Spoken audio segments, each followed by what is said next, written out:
Turning back to our politics lead, the end of summer was pretty sweet for Hillary Clinton's war chest, pulling in $143 million for both her campaign and the Democratic Party just last month. This as new national poll numbers show a tightening presidential race. Out this afternoon, CNN's poll of polls. That's an average of the 5 most recent respected national surveys.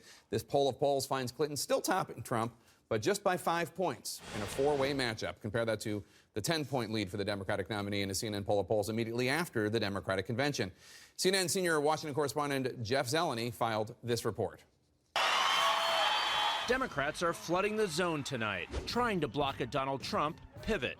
From Vice President Joe Biden in Ohio. This is a guy born with a silver spoon in his mouth that now he's choking on because his foot's in his mouth along with the spoon. To Vice Presidential candidate Tim Kaine in New Hampshire. Let's not get tricked by Trump. This campaign has kind of got the elements of a big con going with it. It's an all-out effort to prevent Trump from getting a second look by independent voters and skeptical Republicans as summer ends and the race kicks into even higher gear after Labor Day.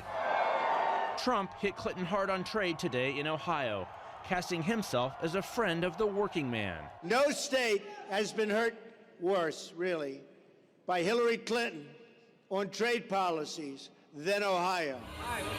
Biden said not so fast, urging voters to listen more carefully to Trump.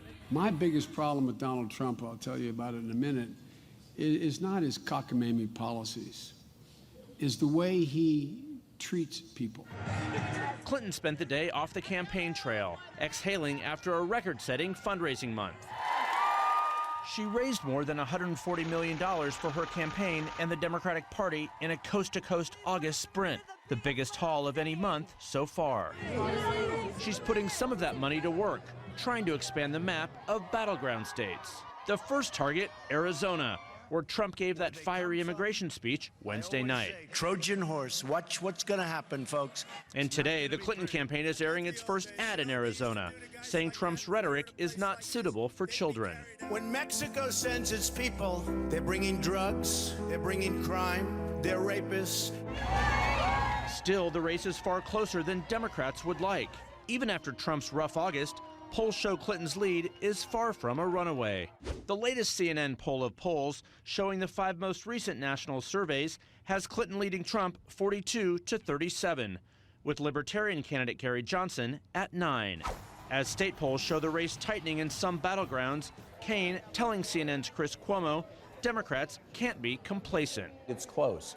This is not going to be easy. Never for a minute have I thought this was going to be smooth sailing. I've thought this was going to be a tough campaign. Jeff Zeleny, CNN, Washington.